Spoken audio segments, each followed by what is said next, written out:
Can prosperity be the enemy of excellence? Stay tuned to find out.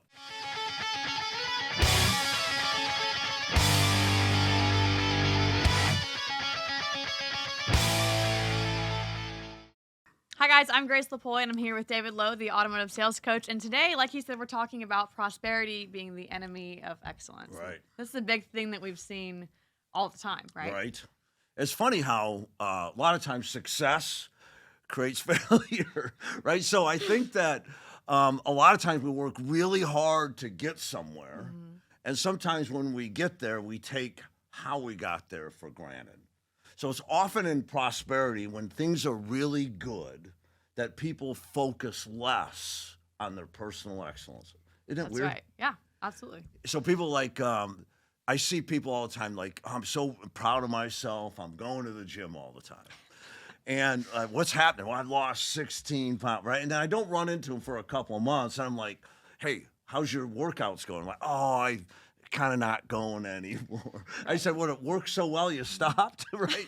So I think it's pretty easy. It's pretty easy to let that happen to Right. you. In fact, we have some, in history, we've had populations that were lived well and became complacent and entitled, apathetic almost, Right. enslaved, and repented and restored. In fact, we see it in the Old Testament 6 times, right? And I see it in my own life. I think probably all of us have seen where we've taken where we are for granted. Sometimes you don't appreciate what you have until it's gone, right? So it's you're working hard to get somewhere. Right. And it's often when you get there that the made it. And what you really have to really focus is on what got me here and how do I keep that going? Right. So you're either getting better or you're probably getting worse, right? Staying at top may be harder than getting to the top. I don't know. Right. So prosperity being the enemy of excellence, there's an old saying in the car business, selling cars fixes all the problems in the dealership.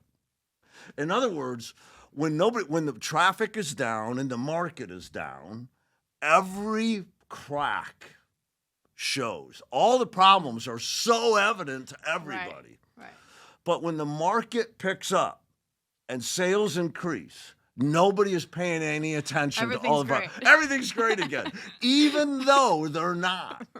In the slowdown, you see those things, but when the pockets are full, nobody's worried about fixing the cracks. The only time we focus on it. So I think that's what we mean by prosperity being the enemy of excellence.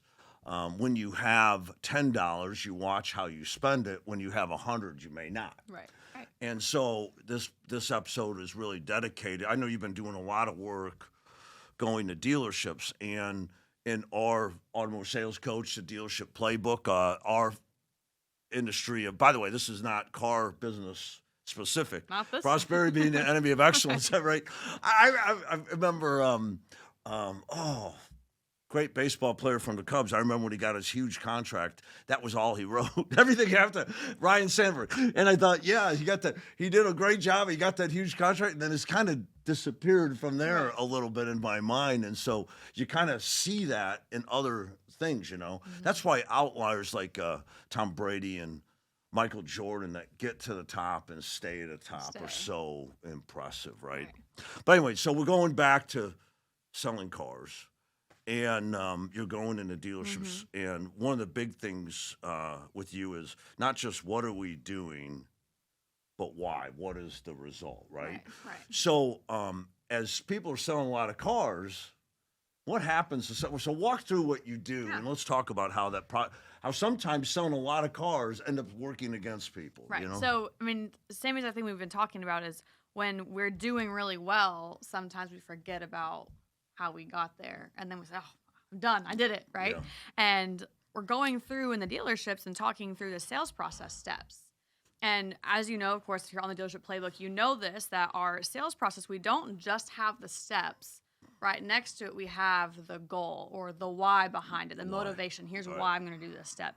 And when I was selling cars, I struggled with the same thing. Is sometimes I would look at it, I say, oh my gosh, I have all these steps to do, and I forgot what the real goal is, especially when you're seeing success. Oh, I'm just really great because I'm really great. I have all the skill. And sometimes we forget to look back and say, well, it's because each of these steps has a purpose and serves me in doing so. And so typically in the winter months, sometimes it's maybe a little slower traffic we might see. And so those cracks are very visible. And talking with different sales consultants and managers at different stores, it's all the same thing. Well, I don't want to do that step. Why do I have to do that? And we forget there's the goal and there's a reason behind it. And so when we're seeking, the prize money and we were doing really well in the summer and fall, I'm really good. And I forget how great I am, and how great I am is because I've been working through these steps and the reason behind it. Isn't that true? Right. So we're selling a lot of cars. Business is good. I'm making money. And now I start hurrying to make more money. Right. And in the process, I skip doing what I did, right? So many dealerships, when the market heats up, it becomes about product and price. Absolutely. And I think what people forget is people are buying cars, and they buy a car regardless of what we do. Have the right car at the right price, and it's sold. Right. I'm sorry, but our training isn't about selling cars, because people want cars. They're going to buy cars no matter what. Our training is about selling cars with excellence. Right. How to close a higher percentage of customers, hold that fair profit, and do both and so well that the customer leaves, thank you. I'm sending all my friends and family here, and I'm never going anywhere else. And doing it so well that we have that healthy pride. However, when the market heats up and more leads are coming in, and you make an easy sale, hey, I found this car on your website. Is it still available? I want it. And you didn't have to do those steps to make it. Now the value of those steps in your mind starts diminishing. And then we hear things like this. I had a customer. I just couldn't get to their payment. They just couldn't afford it. And now all of a sudden, the deals that are being lost are somehow the customer's problem, the customer's fault. The customer wouldn't pay, or maybe it's the manufacturer's prices are too high, or maybe the dealership won't pay enough for their trade. It's funny how all the reasons we don't sell the car don't go back to the true reason is value is not exceeding price. That's exactly right. Whose job is it to build value? Consultant. Whose job is it to build desire that nobody wants to pay what it takes to buy? Right. So the sales process steps are designed to guide your guest or your buyer step by step through this is the right product. This is the right price. This is the right place. Today's the right day. Right. Everything. That's right. So if you start shortcutting that because you're making money, pretty soon you have the cycle. And it snowballs. Yeah. So we said, I'm doing really good. I'm skipping the steps because I don't need those at that time to sell the car or whatever I'm you're selling cars without it. Right. And then we forget the value behind it. Yeah. And then when those cracks start showing, when business slows down a little bit, we're hurting for a car deal or a sale. And so we speed up. That's right. And when we speed up, we lose the value in the step. We forget that it's not just the step we're doing, it's really the why behind it. And what does that step help me as the consultant accomplish?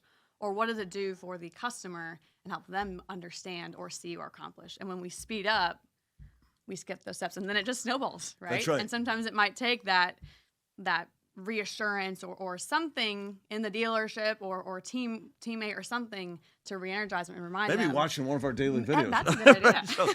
so that's what daily Great training's idea. about, isn't it? Right. The daily train is all about reminding us what we know. Yeah. We need a partner. We need accountability. So our daily emails from our playbook, or of course just logging on to our Facebook page at Almo Sales Coach, or watching one of the episodes, or doing something daily to learn could help you from falling into a batting slump. Yeah. It's funny, the batters fall into a batter slump in baseball. I just need to get a hit. And the more they focus on the hit, the deeper they go. Right. That's what you're saying. Yep. So the coach will take them back to the mechanics of the hit, right? So prosperity can be the enemy of excellence, because when we're selling a lot of cars, we don't notice problems. Now, I'm going to tell you, this is freaky and it'll freak you out, but I will have GMs or dealers come to me and say, I'm so blessed to have the team I have. They're so great. I'm so lucky. We're killing it. They're killing it, right? See, the market's hot. Right. They're selling a lot of cars and they're making a lot of money. 2 months later, 2 months later, it's January. The market has fallen off a little bit. And they're calling me, do you know any managers? My managers can't do their job. It's amazing to me how fickle leadership is, that we're not looking beyond the market effect on our business. What we should be looking at, I said to a sales team in dealership yesterday, I said, what impact are you having on the buyer's decision? We know that the dealership stocking the car and marketing the car drives the traffic in. What are you adding? Are you just riding the dealership's coattails? Or are you making yourself value by what you do? And unfortunately, if you're selling cars without doing the steps, it may lead you to believe you don't need to do it. And when things get tough, you're going to lose deals. You're not going to maybe even lose your job. But certainly when things are good, you're still not going to maximize your potential. You're going to be working deals, and the deals you lose, you're going to think it's over money, but I'm telling you, it's over desired value. Shortcutting costs your buyer the experience they're looking for. But in prosperity, we're making money. We're less focused on it. So why do we have this episode today? We want to remind everybody that what we do matters. I mean, doesn't it? It does. How you feel about yourself. I think that's one of the biggest things that matter. How do I feel about myself? And am I working with character and integrity? Do I feel good about what I'm doing and how I'm doing it?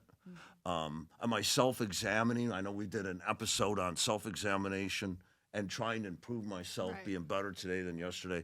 I think somebody who's questioning what they can do to be better lives with more joy.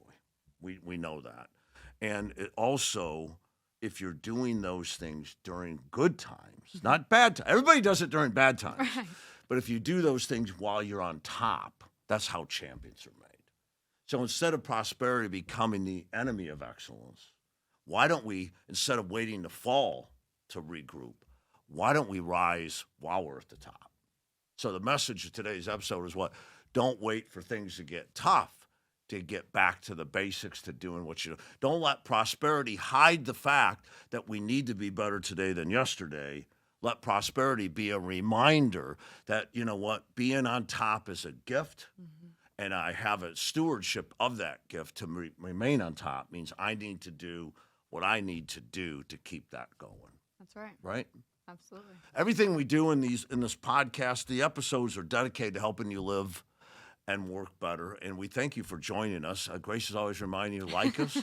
And we'd love to hear what your opinion is. Share it with us, right? Make a comment. We'd love that. If any of the episodes have an impact on you and they think they would impact a friend, share it. That's a great way to get a conversation going with a friend. And iron sharpens iron. It's a great way to start that. And we hope that these episodes will do that for you. So thank you so much, and good selling.